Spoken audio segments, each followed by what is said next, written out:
hermanos, quiero animarles a abrir las Biblias en Apocalipsis, capítulo 2. Apocalipsis, capítulo 2. Y hoy continuamos con la serie de las 7 iglesias. Estaremos hablando de la iglesia de Tiatira. Pero solo vamos a leer los versos del 18 al 23. Apocalipsis capítulo 2, versos del 18 al 23. Y escribe al ángel de la iglesia en Tiatira, el Hijo de Dios, el que tiene ojos como llama de fuego y pies semejantes al bronce bruñido, dice esto: yo conozco tus obras y amor y fe y servicio y tu paciencia, y que tus obras postreras son más que las primeras. Pero tengo unas pocas cosas contra ti, que toleras que esa mujer Jezabel, que se dice profetiza, enseñe y seduzca a mis siervos a fornicar y a comer cosas sacrificadas a los ídolos. Y le he dado tiempo para que se arrepienta, pero no quiere arrepentirse de su fornicación. He aquí, yo la arrojo en cama y en gran tribulación a los que con ella adulteran, si no se arrepienten de las obras de ella. Y a sus hijos heriré de muerte, y todas las iglesias sabrán que yo soy el que escudriña la mente y el corazón, y os daré a cada uno según vuestras obras. Vamos a orar. Padre, gracias por tu amor y por tu bondad. Gracias porque tú nos has dado tu palabra para edificar a través de ella nuestras vidas. Señor, mira esta porción bíblica. Permite que pueda hacer bien a esta iglesia. Permite que esta pueda ser una iglesia siempre afianzada en la verdad, que no se deja corromper, oh Dios, por los falsos maestros, sino que pueda ser una iglesia que pone en alto la doctrina y que honra y glorifica tu nombre. Señor, te rogamos que tú nos hables en este tiempo. Te lo rogamos en el nombre de Cristo. Amén. Le he puesto por título a este mensaje: Tiatira, la iglesia que tolera el pecado. Tiatira quiere decir sacrificio continuo. La ciudad de Tiatira estaba situada a unos 64 kilómetros al suroeste de Pérgamo. Esta ciudad se convirtió en un punto de convergencia de rutas comerciales, y en ella fueron notorios gremios de diferentes oficios como panaderos, curtidores, sastres, alfareros, tintoreros. Trabajaban la lana, el lino, el metal, y también traficaban esclavos. Estos gremios o sindicatos controlaban el desempeño laboral de la zona y estaban estrechamente ligados al culto pagano de Apolos y Artemisa. Pertenecer a estos gremios implicaba la obligación de asistir a las festividades de honor a esos dioses, a comer en sus templos y a entregarse a la promiscuidad sexual. No cumplir con esta regla implicaba la expulsión del sindicato, perder el empleo y asegurar la pobreza. Desde comer carne sacrificada a los ídolos a participar de rituales y orgías, daban al traste con la fe de los cristianos. La Biblia no da muchos detalles sobre esta iglesia. Sí nos dice que Lidia era una mujer que era de la ciudad de Tiatira, y esta mujer se convirtió en la ciudad de Filipo cuando el apóstol Pablo estaba predicando allí el evangelio.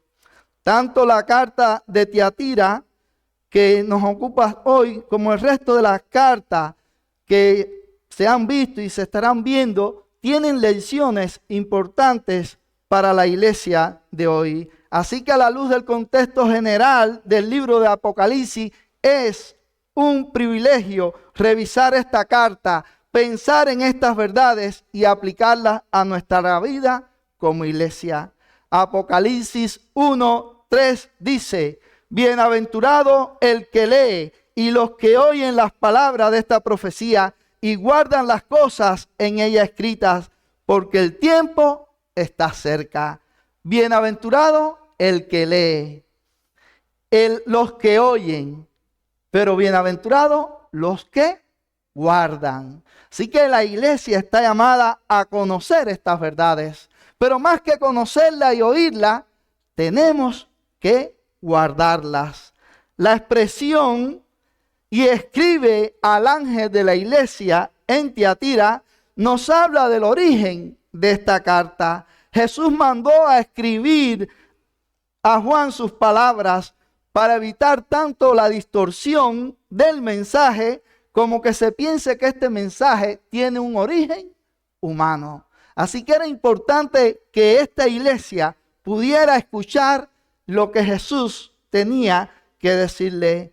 El interés de Jesús es que la iglesia de Tiatira reciba su palabra pura, sin ningún tipo de alteración. Es un mensaje urgente al que deben prestar toda su atención. La Biblia describe de muchas maneras la relación que Cristo tiene con su iglesia. Si nosotros leyéramos Colosenses 1:18, dice: y Él es la cabeza del cuerpo, que es la iglesia. Y en Efesios 5, del 25 al 27, se nos dice: Cristo amó a la iglesia y se entregó a sí mismo por ella, para santificarla, y habiéndola purificado en el lavamiento del agua por la palabra, a fin de presentársela a sí mismo una iglesia gloriosa, que no tuviese mancha, ni arruga, ni cosa semejante, sino que fuese santa y sin mancha. Pudiéramos buscar muchos términos que nos hablan acerca de la relación de Cristo con la iglesia. Por ejemplo, Él es el novio,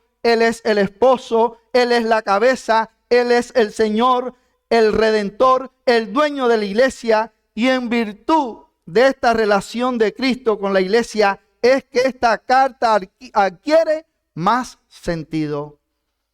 Por eso es tan importante entender la relación que hay entre el carácter del remitente, que es Cristo, y lo que se espera de la iglesia, y en particular de la iglesia de Tiatira. Es por eso que una iglesia con un entendimiento correcto del carácter de Cristo tiene una actitud correcta ante el pecado. Una iglesia con un entendimiento correcto del carácter de Cristo tiene una actitud correcta ante el pecado. ¿Qué revela este pasaje de la persona y del carácter de Cristo? En el verso 18 nosotros podemos ver lo que el Señor Jesús le dice a Juan que escriba acerca de él.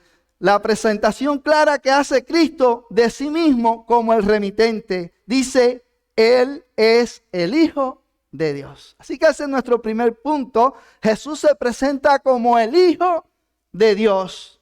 Ahora, la expresión Hijo de Dios es una afirmación solemne de la divinidad del Señor Jesucristo. Cristo, como la segunda persona de la Trinidad, es de la misma naturaleza o esencia que el Padre y el Espíritu. Así que a la luz de las Escrituras podemos afirmar que Cristo es coigual con el Padre.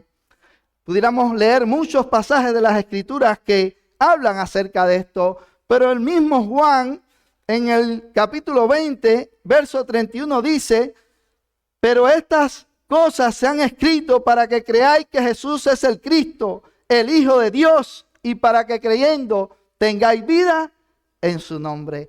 Cuando Juan escribe su evangelio, ahí nos dice cuál fue el propósito de él escribir este evangelio: para que creáis que Jesús es el Cristo, y para que creyendo tengáis vida en su nombre. Pudiéramos leer Juan 10, 31 al 33. Allí dice: yo y el Padre uno somos. Y al final dice: por buena obra no te apedreamos, sino por la blasfemia, porque tú, siendo hombre, te haces Dios. Los judíos entendían que cuando alguien se identificaba con Dios, como había dicho Jesús ahí, que él y el Padre uno era, o alguien decía que era el Hijo de Dios, estaba diciendo que era de la misma naturaleza que el Padre.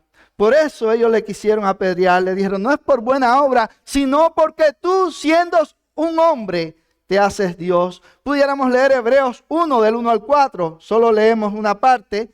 El cual, siendo el resplandor de su gloria y la imagen misma de su sustancia. Así que se nos habla aquí de Cristo como el resplandor de la gloria de Dios, como la imagen misma de la sustancia de Dios. Y en Colosenses se nos dice, Él es la imagen del Dios invisible. En Él habita corporalmente toda la plenitud de la deidad. Así que no hay discusión aquí con esta declaración de Cristo como el Hijo de Dios. Jesús está diciendo que Él es Dios, que Él es la segunda persona de la Trinidad. Ahora, el hecho de que Cristo se identifica como el Hijo de Dios revela dos cosas. En primer lugar, revela su soberanía y revela su autoridad en el universo y en el seno de la iglesia para reprenderles por sus pecados y llamarles al arrepentimiento. Como Cristo es soberano y como Cristo tiene toda la autoridad porque Él es Dios, Él es de la misma naturaleza del Padre, entonces Él tiene la autoridad también para reprender a la iglesia. Para llamar a la iglesia a vivir una vida verdaderamente santa. Ahora en Apocalipsis hay un contraste. Cuando nosotros leemos el capítulo 1 en el verso 13, allí se nos habla del Hijo del Hombre. Pero cuando nosotros leemos el capítulo 2, verso 18, que ya leímos, entonces aquí se nos presenta a Jesús como el Hijo de Dios. Ahora, ¿cuál es el contraste? Bueno, Hijo del Hombre enfatiza la humillación de Cristo, su identificación como el sumo sacerdote de los verdaderos creyentes, estando dispuesto a interceder en todo momento por ellos. Ahora, cuando se habla de Jesús como el Hijo de Dios, enfatiza su deidad e implica que se presenta a la iglesia no como compasivo, no como sumo sacerdote, sino como juez divino. A veces nosotros queremos a Jesús solamente como sumo sacerdote, como compasivo, pero Él también es rey y Él también es juez. Entonces, aquí, cuando habla de este término, Jesús se está presentando de esa manera, como juez divino. Y esta fue la acusación por la cual Jesús fue también a la cruz. A Él le pusieron Hijo de Dios, ahí sobre su cabeza. Así que Jesús es el Hijo de Dios. Aquí también el pasaje nos dice algo interesante. Dice que este Hijo de Dios, dice el que tiene ojos como llama de fuego. Así que describe así al Hijo de Dios.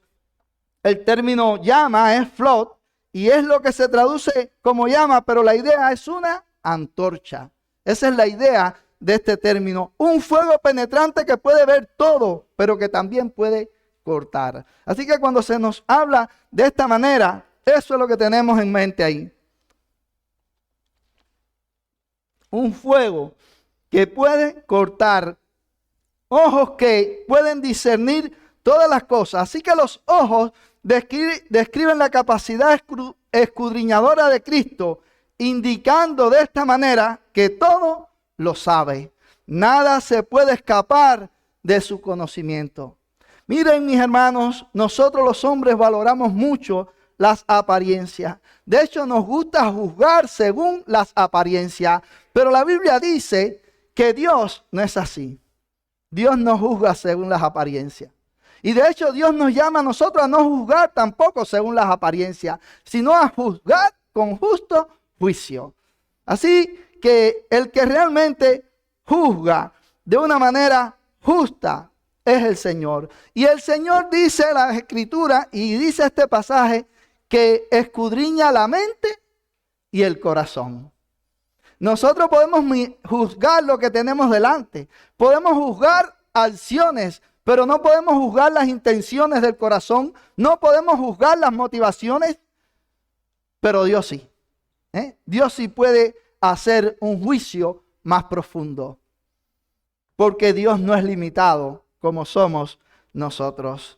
Dice la Biblia en Hebreos 4:13, y no hay cosa creada que no sea manifiesta en su presencia. Antes bien, todas las cosas están desnudas y abiertas a los ojos de aquel a quien tenemos que dar cuenta. Es decir que este pasaje es clarísimo. Dice que delante de Dios todas las cosas, todo es todo. Dice, todas las cosas están desnudas y abiertas ante los ojos de aquel a quien tenemos que dar cuenta. Y de esta manera es que Jesús se revela a esta iglesia como quien puede escudriñar la mente y el corazón, como quien escudriña los riñones, porque eso es lo que dice realmente en el original, los riñones y el corazón. Eso lo hace Jesús. Es decir que Jesús le está diciendo, yo voy a hacer un juicio más profundo, porque Él puede hacerlo. Todas las cosas están desnudas delante de mí, abiertas.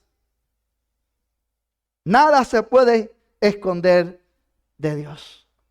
Nosotros podemos esconder cosas a otros seres humanos. Tú te puedes esconder de los pastores de la iglesia o de algún líder de la iglesia y estar haciendo algo dañino, algo pecaminoso. Pero mi hermano, de Dios tú no te puedes esconder. De Dios tú no te puedes esconder. Las Escrituras enseñan que delante de Él todas las cosas están abiertas. Y Él es el que escudriña la mente y el corazón. No hay un escudo con el cual tú te puedas esconder de la presencia de Dios. No hay un escudo así. Ahora este pasaje nos dice que los ojos son como llamas de fuego.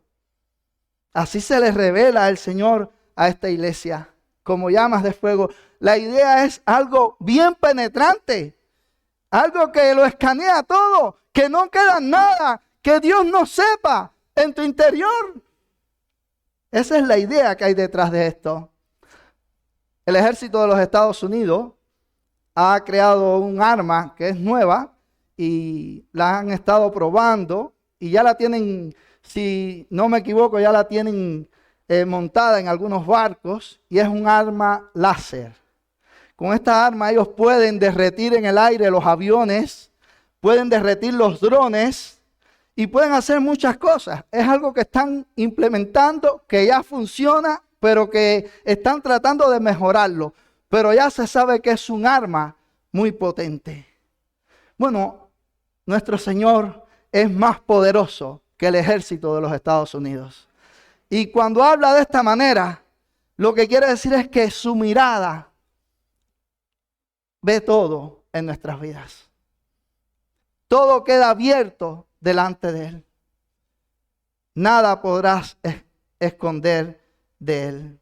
En el Salmo 139, versos del 1 al 4, ahí se nos habla de la omnisciencia de Dios, es decir, que Dios conoce todas las cosas. Y se nos dice, oh Jehová, tú me has examinado y conocido. Tú has conocido mi sentarme y mi levantarme. Has entendido desde lejos mis pensamientos. El Señor nos examina. El Señor nos conoce bien. El Señor conoce nuestros pensamientos. Dice el verso 4, pues aún no está la palabra en mi lengua. Y aquí, oh Jehová, tú las sabes todas. Dios es majestuoso. Dios sabe lo que tú estás pensando en este momento. Yo no, pero Dios sí lo sabe. Dice ahí, aún no está la palabra en tu boca. Y Él la conoce toda. Es por eso que al acercarnos a Dios, nosotros tenemos que acercarnos de una manera correcta. Porque Él es Dios. Él es Dios. Y aunque podamos tener una relación íntima con Él, nosotros debemos acercarnos también con respeto a nuestro Dios. Dice ahí Apocalipsis 2:23, y a sus hijos heriré de muerte, y todas las iglesias sabrán que yo soy el que escudriña la mente y el corazón, y os daré a cada uno según vuestras obras. Así que a esta iglesia de manera específica se le dice ahí que el Señor escudriña la mente y el corazón y que les dará a cada uno según sus obras. Puede ser que nosotros tengamos una idea buena, una idea favorable de nuestra Iglesia Bautista Reformada de Miami. Puede ser que otras personas allá afuera también tengan una idea favorable acerca de nuestra iglesia. Que al hacer una valoración puedan dar las mejores opiniones de nuestra iglesia. Pero mis hermanos, la opinión que verdaderamente vale de nuestra iglesia no es la nuestra, es la que Dios tiene de nosotros. Esa es la verdadera opinión. Por eso es que esta iglesia no debe caminar a la vista de los hombres, sino a la vista de Dios. Es de Dios y delante de Dios que nosotros caminamos. Así que como persona, como miembro de esta iglesia, cuando vayamos a tomar decisiones, cuando vayamos a hacer cosas, debemos buscar la dirección de Dios y pensar en esto. Nosotros caminamos delante de Dios y debemos buscar tomar entonces las decisiones que le glorifiquen y que le honran. También Jesús se nos presenta ahí, dice que tiene pies semejante al bronce bruñido. Esta frase apunta a la firmeza y estabilidad del juicio que Dios traerá.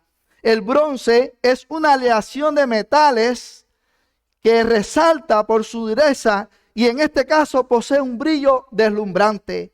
El simbolismo parece describir al Señor como el que viene victorioso en juicio invencible y dispuesto a someter bajo su autoridad a todos sus enemigos. Ese es el Cristo que habla a la iglesia de Tiatira y a todas las otras congregaciones. Y ese es el Cristo que también nos habla a nosotros hoy. Porque estas palabras también son para nosotros. Bruñido es una expresión muy peculiar. Bruñir al bronce es hacerlo sumamente brillante y pulido, pero eso solo se logra exponiéndolo a un fuego extremo y por una mayor cantidad de tiempo. ¿Tienes idea de la santidad de Dios? Que sus pies encandilan con su refulgencia, pero su santidad asombra sin comparación. Mis hermanos, esta expresión de los pies como el bronce bruñido, hablan de un juicio seguro, de un juicio firme, el cual descansa en la justicia y en la santidad de Dios.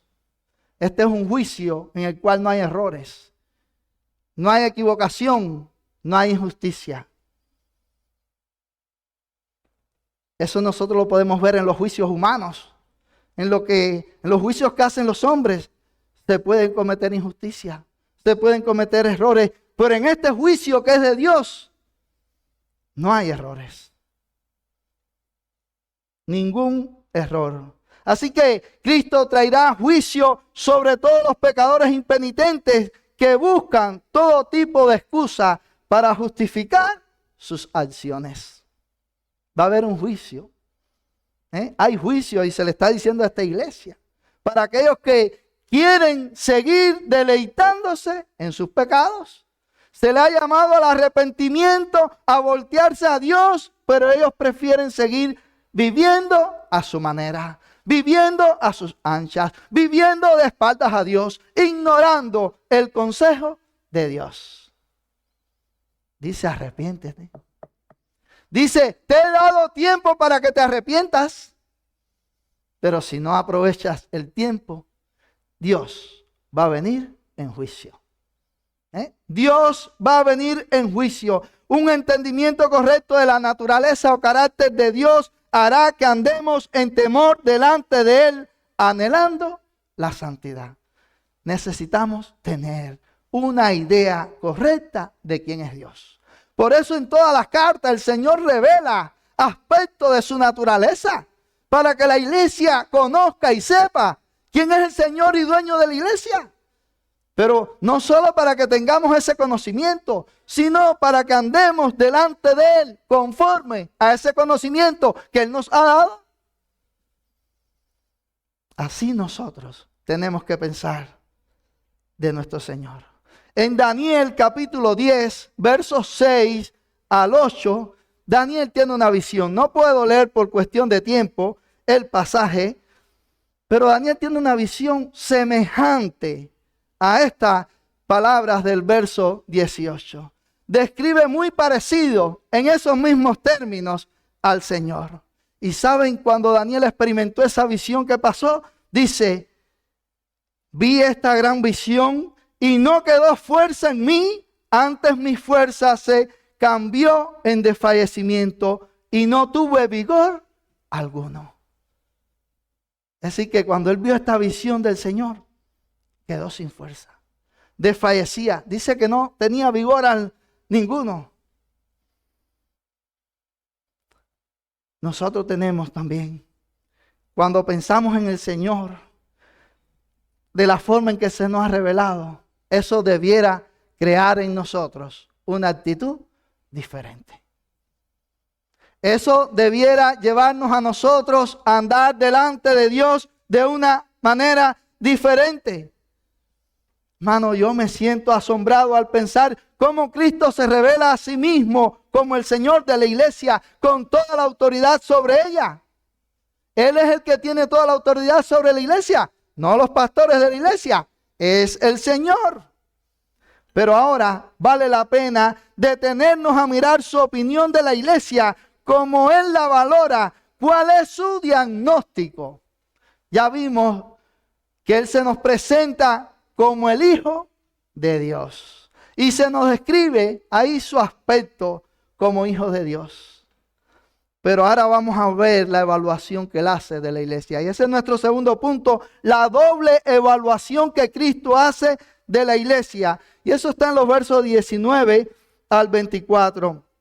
Ahora, hermanos, hablamos de una doble evaluación porque hay un reconocimiento positivo o elogio sobre esta iglesia. Y esto da aliento porque Dios no pasa por alto el progreso de la iglesia. Pero tenemos que decir que también hay un señalamiento bien negativo en el seno mismo de esta congregación de Tiatira. Hay algo bien negativo,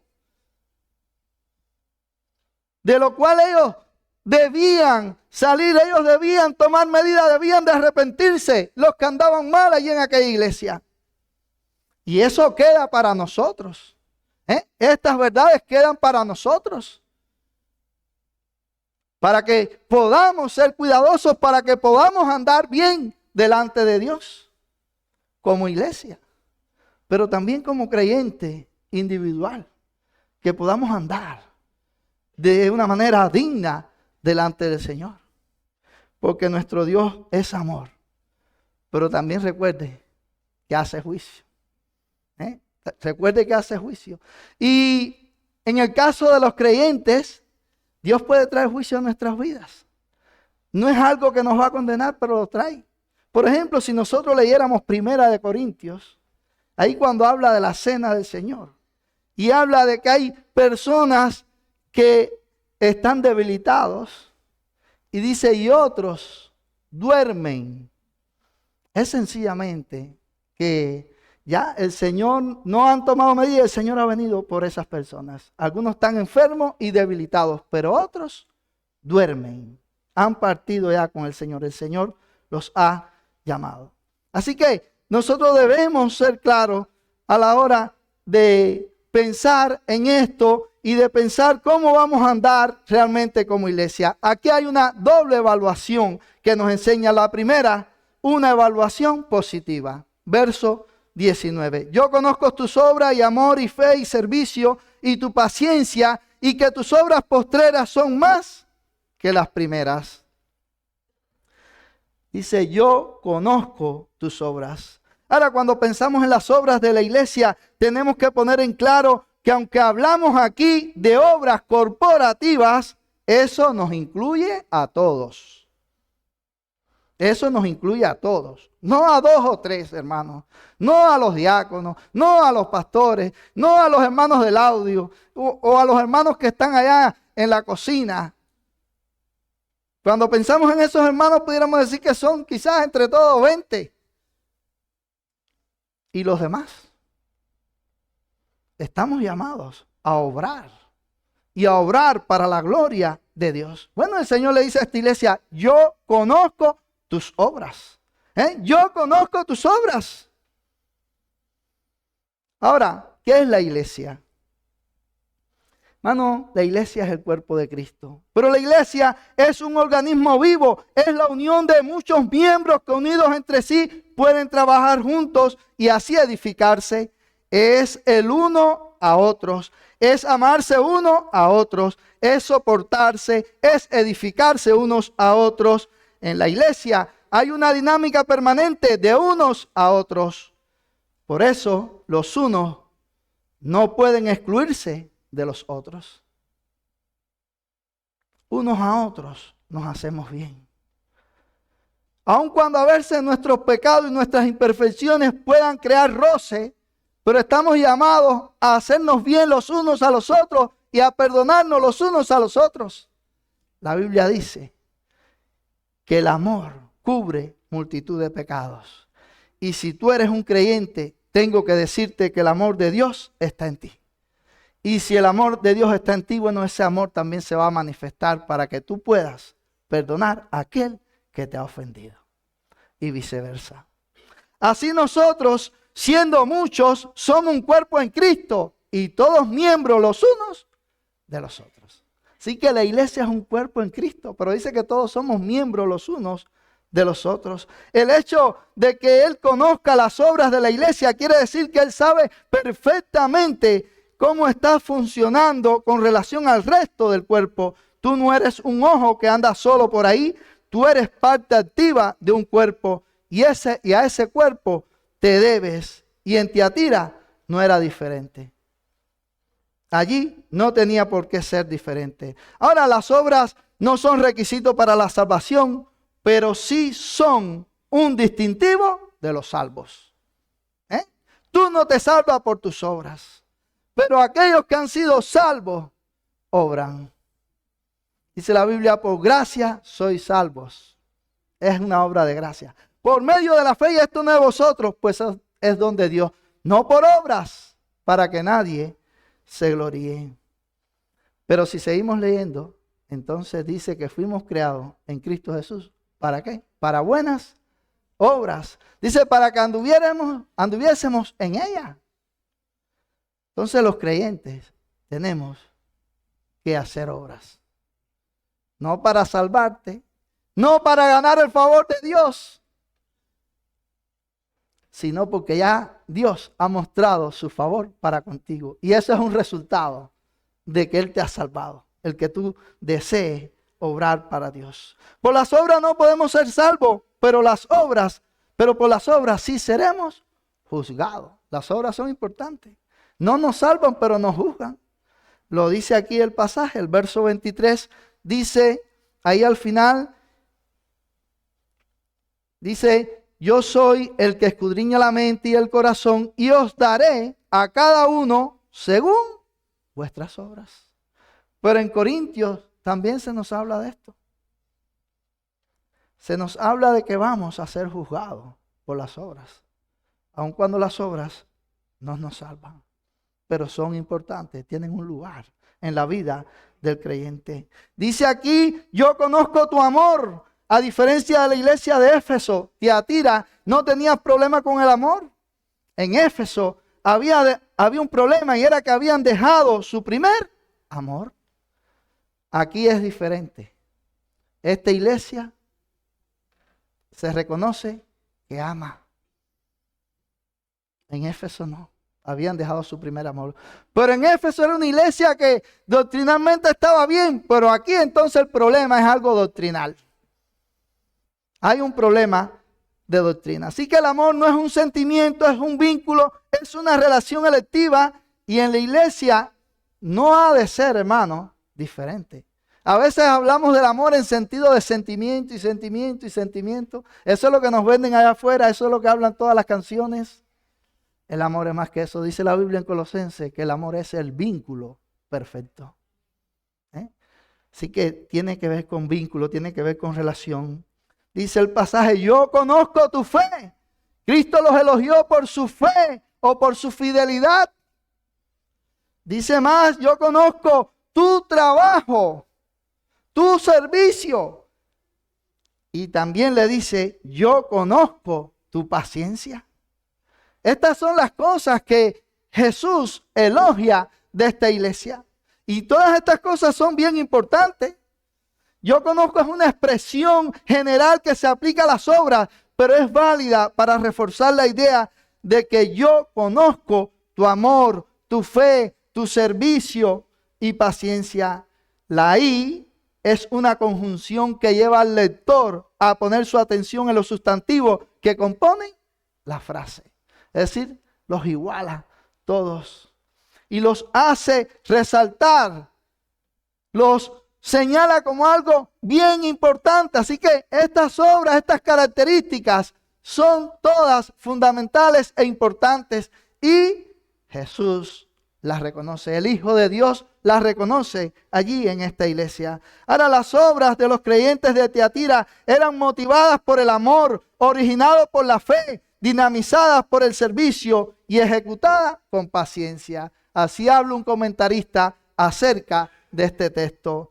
Los creyentes de Tiatira llevaban un servicio incansable que aumentaba en vez de disminuir. Ahí cuando leemos el texto, dice que esas obras lo que hacían era aumentar y aumentar, no disminuían, y eso era algo bueno. Ahora, este diagnóstico no pasa por alto los comienzos difíciles ni el esfuerzo. Él pesa las obras y el Señor las reconoce. Miren lo que dice Hebreos 6:10. Porque Dios no es injusto para olvidar vuestra obra y el trabajo de amor que habéis mostrado hacia su nombre, habiendo servido a los santos y sirviéndoles aún. Es decir, que el Señor no va a olvidar las obras. El Señor no las olvida y lo dice ahí. Y lo vemos en esta iglesia que a pesar de su problema, a pesar de su pecado, el Señor reconoce las cosas positivas que ellos tenían. Ahora veamos la evaluación negativa. Y esto lo tenemos de los versos 20 al 23. Aunque la iglesia de Tiatira fue elogiada, no todo estaba bien. No todo estaba bien. Dice ahí los versos del 20 al 23. Pero tengo unas pocas cosas contra ti, que toleras que esa mujer Jezabel, que se dice profetiza, enseñe y seduzca a mis siervos a fornicar y a comer cosas sacrificadas a los ídolos, y le he dado tiempo para que se arrepienta, pero no quieren arrepentirse de su fornicación. He aquí, yo la arrojo en cama y en gran tribulación, y los que con ella adulteran, si no se arrepienten de las obras de ella, y a sus hijos heriré de muerte, y todas las iglesias sabrán que yo soy el que escudriña la mente y el corazón, y os daré a cada uno según vuestras obras. Así que no todo estaba bien en Tiatira. Y nosotros tenemos que aprender de esto. Pudiéramos quizás hacer una evaluación nosotros mismos de nuestra iglesia y decir, estamos bien en esto y estamos bien en aquello. Y dejar pasar otros aspectos que también son relevantes e importantes. Pero el Señor le señala las cosas positivas, pero también le muestra las cosas negativas. Ahora, nuestra Biblia, nuestra versión Reina Valera, dice ahí en el verso 20, tengo unas pocas cosas contra ti. Realmente en el original no aparece de esa manera. La Biblia de las Américas traduce mejor, tengo esto contra ti. Eso es lo que dice. No dice tengo pocas cosas como quizás minimizando, ¿no? el problema. No, tengo esto contra ti. Y esto suena como un mallete, una sentencia.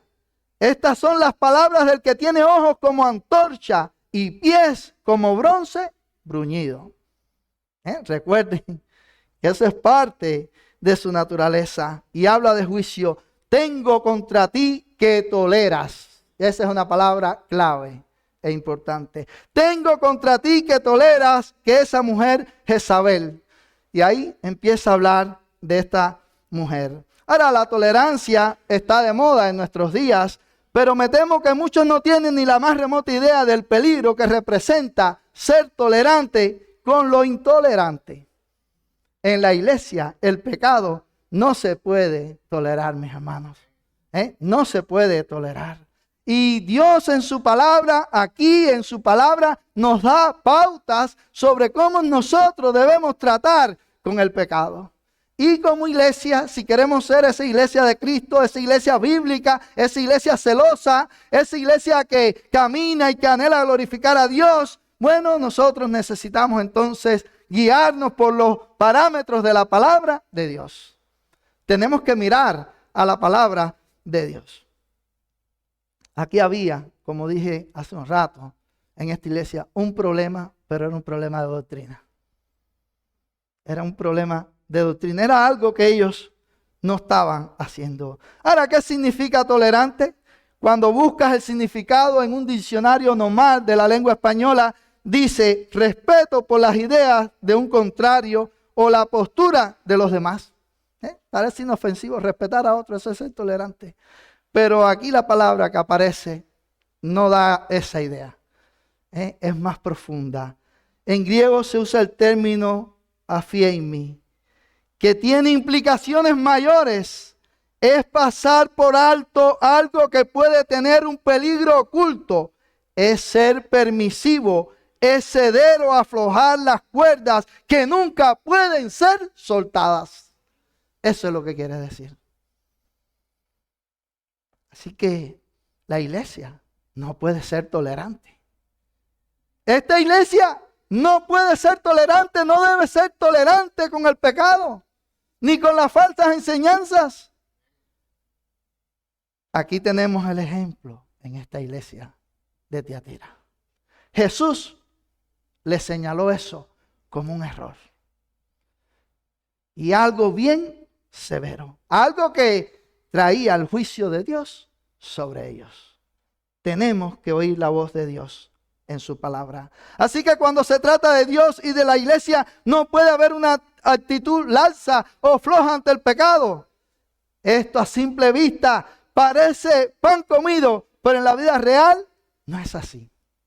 En la vida real no es así. La tolerancia, nosotros podemos ver, traer ejemplos de personajes bíblicos que toleraron el pecado y podemos ver las consecuencias. Y quizás sus mentes ya están viniendo algunos personajes bíblicos, pero pensemos en Elí. Todo el mundo piensa en él. Cuando veo la historia de Elí, siento un profundo dolor en mi alma. Este fue el hombre que guió a Samuel para que sirviera como juez sobre Israel. Pero miren lo que la Biblia dice. Y lo dice con toda claridad sobre los hijos de Elí. Dice que eran hombres impíos y no tenían ningún conocimiento de Jehová. Así mismo dice. No tenían ningún conocimiento de Jehová. Ellos menospreciaron la ofrenda de Jehová y se acostaban con las mujeres que estaban a la puerta del tabernáculo de reunión. Y Elí lo sabía, pero el pecado de Elí fue que le dio un pequeño regaño. ¿Por qué hacen esto? Fue algo muy ligero. ¿Por qué están haciendo esto? ¿No ven que nos da mala fama? Así dice. Pero nunca los confrontó con la realidad de que ellos estaban enfrentando a Dios. El mismo Señor les recriminó acusándole de que él honró a sus hijos más que a Dios. Así dice el texto. Y a sus 98 años, fíjese, a sus 98 años murió él y sus hijos porque toleró lo intolerable. Es decir, que el juicio de Dios vino sobre Elí y vino sobre sus hijos. Yo no me preocuparía tanto si el pecado de la tolerancia fuera solo el problema de Elí, pero se repitió la historia también con Samuel. Y pudiéramos buscar otros personajes bíblicos donde también podemos apreciar esto. Así que el que tolera o permite el pecado es tan condenable como quien lo practica. Jesús aclara que la tolerancia del pecado merece la misma ira divina que el pecado en sí. Y estas son palabras duras, pero es lo que nosotros estamos viendo a la luz de las Escrituras. Pudiéramos pensar en 1 Corintios 5, del 1 al 8, cuando había ahí un caso de inmoralidad tremendo, cuando un joven se acostaba con la mujer de su padre, pero la iglesia de Corintios, mira, no tomó acción sobre aquello. Y Pablo los reprendió. Ellos tenían que haber tomado acción y haber sacado a aquel joven de la congregación. Finalmente el apóstol Pablo lo hizo, pero eso nos habla de la tolerancia. No podemos, hermanos, tolerar el pecado. Y esto no se trata de que yo no te aprecie, no se trata de que yo no te quiera, es al contrario, porque te quiero, como lo vamos a ver. Porque dice la Biblia que el Señor, al que ama, disciplina. Y si nosotros en la iglesia practicamos la disciplina eclesiástica, no es porque lo hemos inventado nosotros. ¿Quién lo inventó? El Señor. Es su palabra. Entonces nosotros debemos llevarnos por la palabra de Dios. Quiera Dios que nunca ustedes, ninguno tenga que ser disciplinado. Eso nosotros quisiéramos que fuera así, pero si llega el momento, por algo, yo te animo para que tú recibas la disciplina con humildad. Y le pidas a Dios que te ayude a restaurarte. Esa ha de ser la actitud ante la disciplina. Dice Romanos 1:32, quienes habiendo entendido el juicio de Dios, que los que practican tales cosas son dignos de muerte, no solo la hacen, sino que también se complacen con los que la practican. Y en Efesios 4:21 dice, para que ya no seamos niños fluctuantes llevados por doquiera de todo viento de doctrina por estratagemas de hombres que para engañar emplean con astucia las artimañas del error, sino que siguiendo la verdad en amor, crezcamos en todo en aquel que es la cabeza. Esto es Cristo. Jezabel era una falsa profetisa. Se autodenominó ella misma profetisa. Era una falsa maestra. Pero había hecho daño en esta iglesia de Tiatira. Pero la Biblia nos enseña que nosotros debemos conocer al Señor y conocer la palabra de Dios para esto. Dice, para que ya no seamos niños fluctuantes, llevados por doquiera de todo viento de doctrina. Nosotros no podemos ser cambiantes. No podemos actuar como los niños. En este sentido de desear una cosa ahora y de repente otra. Ser movibles. No, dice, no seamos niños fluctuantes, llevados por doquiera de todo viento de doctrina, de toda doctrina extraña, de toda doctrina rara. Dice, por estratagema, es una estrategia de hombres que para engañar emplean con astucia las artimañas del error, sino que siguiendo la verdad en amor, crezcamos en todo, en aquel que es la cabeza, esto es Cristo. ¿Cómo podemos crecer entonces nosotros como iglesia? Hermano, dice, siguiendo la verdad en amor. Siguiendo la verdad en amor. Nosotros tenemos que mirar a la verdad que es Cristo, a la verdad que es la palabra de Dios. Y en la medida en que nosotros crezcamos en esa verdad, miren, nosotros no vamos a ser confundidos. Nosotros no nos vamos a ir detrás del error. No vamos a seguir maestros que enseñan herejías, que enseñan doctrinas extrañas. No lo vamos a hacer. ¿Por qué? Porque nosotros estamos siguiendo la verdad. Y como dice aquí, dice, si no siguiendo la verdad en amor, dice, crezcamos en todo en aquel que es la cabeza. Esto es Cristo. Vamos a tener un crecimiento en todo, dice. ¿Por qué? Porque estamos con Cristo, que es nuestra cabeza. Ahora, ¿quién era Jezabel? Pudiéramos preguntarnos. ¿Quién era Jezabel. Hay muchas teorías acerca de esta mujer, pero yo personalmente pienso que Jezabel era una mujer de allí, de la iglesia de Tiatira, que ese no era su verdadero nombre. Este es un nombre simbólico, pero que representa su carácter, representa su gran maldad, su hechicería. Eso es lo que representa esta mujer.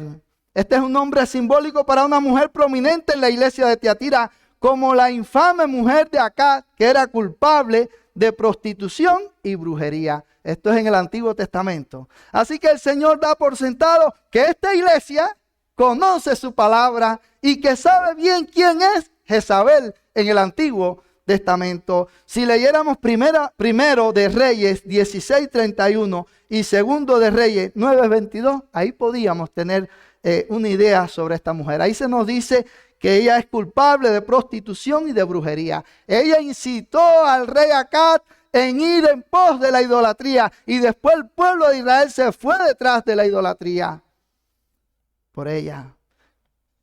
Y esta era la mujer que quería matar a Elías. Y los profetas de Baal tienen que ver, y Elías tienen que ver con esta mujer. Allí que fueron consumidos todos por el fuego cuando Elías oró y el Señor obró y destruyó todos estos profetas. Ahora esta mujer pasó a la historia sin nombre como la esposa de Potifar, pensando en la Jezabel de aquí de Apocalipsis. Pero sí encarnaba el espíritu malvado y detestable de aquella mujer que fue tristemente célebre por ser idólatra, libertina e impúdica, pero su mayor maldad es que fue famosa por arrastrar a la idolatría a su marido y al pueblo de Israel. ¿En qué consistía el pecado de Jezabel? Estos eran pecados serios y lo he dividido en tres. Lo primero, se dice ser profetisa. Ahí el texto dice que ella se había autoproclamado profetisa, alguien que recibía nuevas revelaciones de Dios para comunicarlas en la congregación. Jezabel afirmaba poseer un nuevo mensaje divino. Era una mujer mentirosa, porque ella fue la que se autoproclamó a sí misma como profetisa. Tenía un nuevo mensaje, y hoy en día quizás nosotros conocemos también personajes así, que dicen tener un nuevo mensaje, una nueva revelación. Bueno, esta mujer también cojeaba de esa misma pata. Pretendía tener un nuevo mensaje y estaba haciendo mucho daño ahí a la congregación. Así que ese es su primer pecado. Creerse que ella era una profetisa, cuando no lo era una mentirosa. Otro pecado de Jezabel fue pretender convertirse en la maestra de la congregación a tal punto que enseñaba a los siervos de Dios, dice el texto. Es decir, que ella también se creía una maestra allí en la congregación. El término didaskei en español, enseñe, nos permite ver cómo esta mujer estaba ejerciendo en la congregación un liderazgo de enseñanza que no le correspondía. El apóstol Pablo, guiado por el Espíritu Santo, ya había enseñado que las mujeres no debían enseñar en la iglesia. Allí, si leyéramos 1 de Timoteo 2:12, dice: porque no permito a la mujer enseñar ni ejercer dominio sobre el hombre, sino estar en silencio. Ya esa era una enseñanza que estaba en la iglesia de Dios. Y a la iglesia de los Corintios también se le había dicho.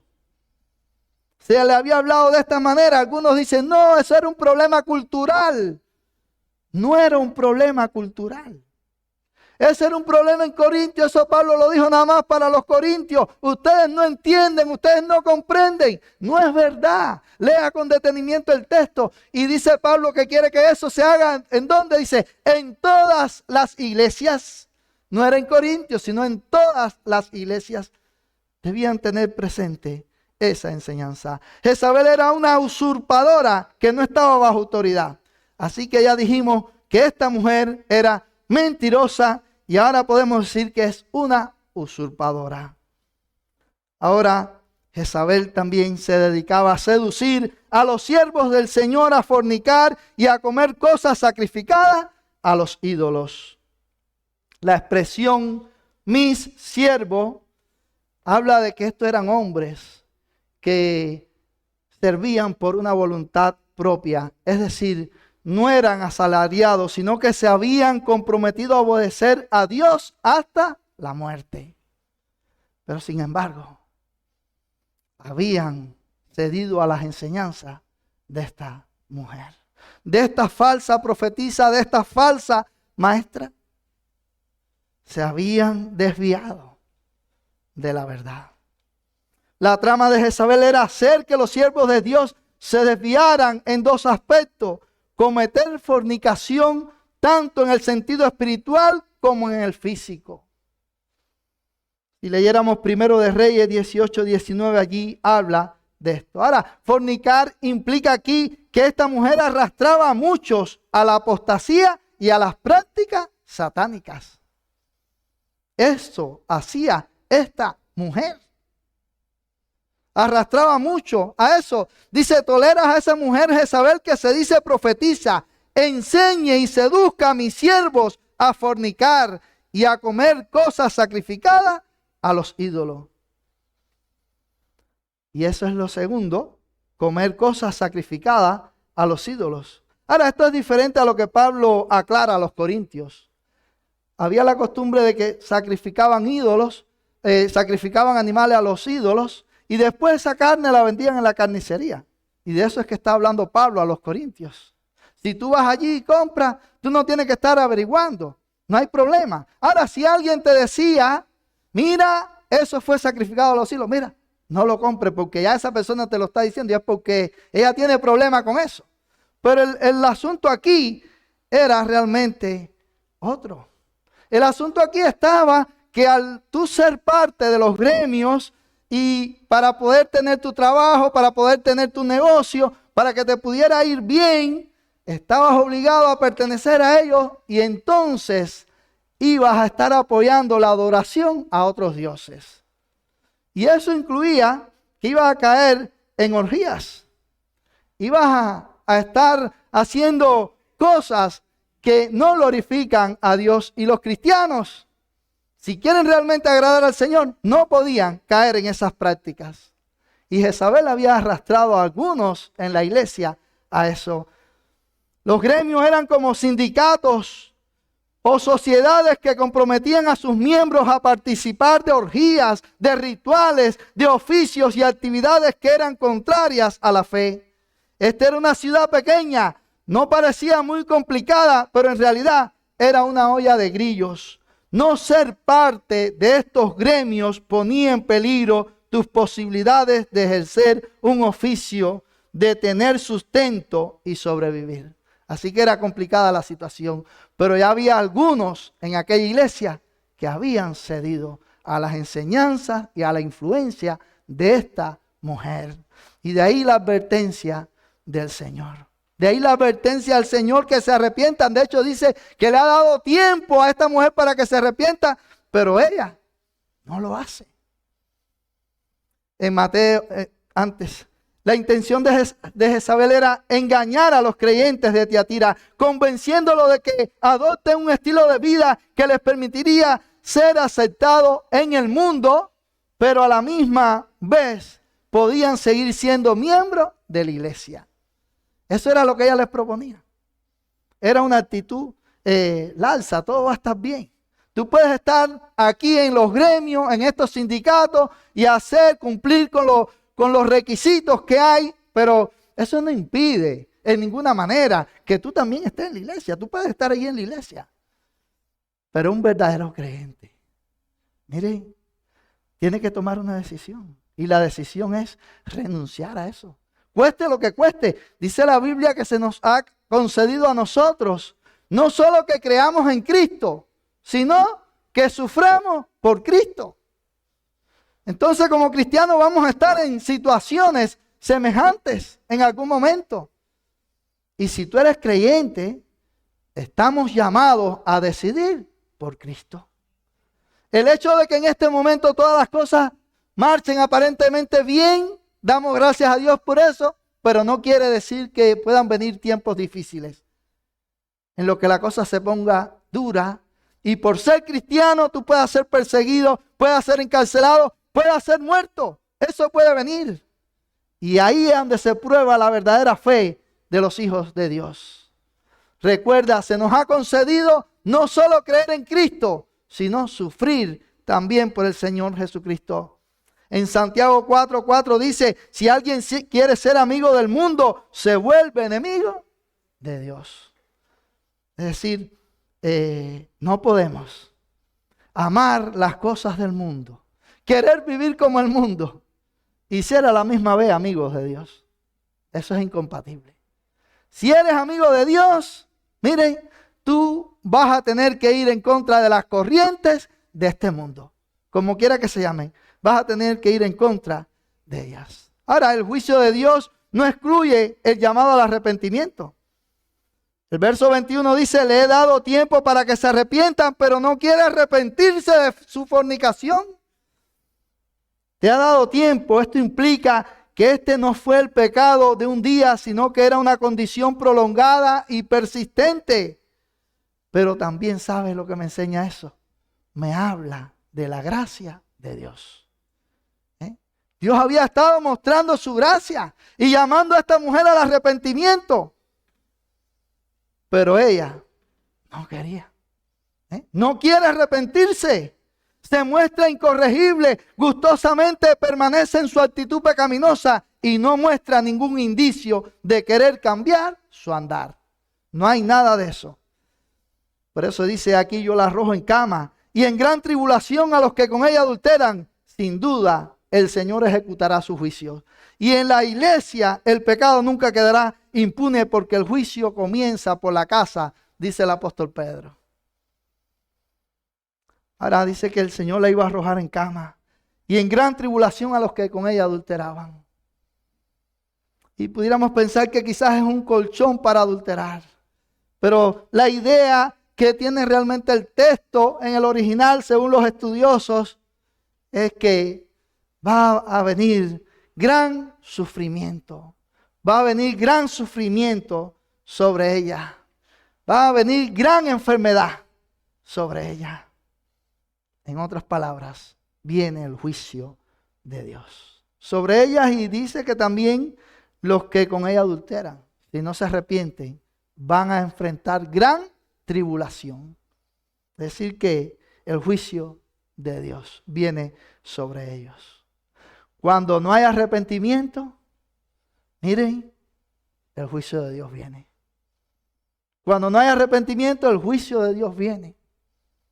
Y el hecho de no querer arrepentirse a alguien habla mucho de la condición de ese corazón delante de Dios. ¿Cómo está ese corazón realmente delante de Dios? Alguien que no quiere arrepentirse y que niega arrepentirse es alguien que está enemistado con Dios. Es alguien que si permanece en ese estado, dice que no ha verdaderamente creído. Y en último, la aplicación que los siervos de Dios debemos sacar de las palabras de esta iglesia. 3 minutos más. No juegue con el Dios de la iglesia. Dios no puede ser burlado.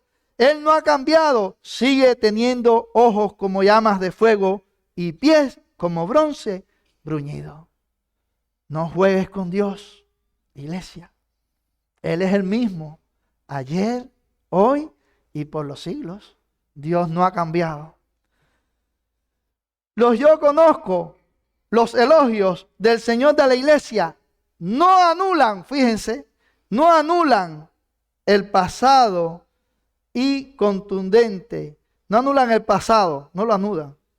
Ni el contundente tengo contra ti, no lo anulan. Porque pudiéramos pensar, bueno, mira los elogios. No, esos elogios no anulan cuando dice, tengo esto contra ti.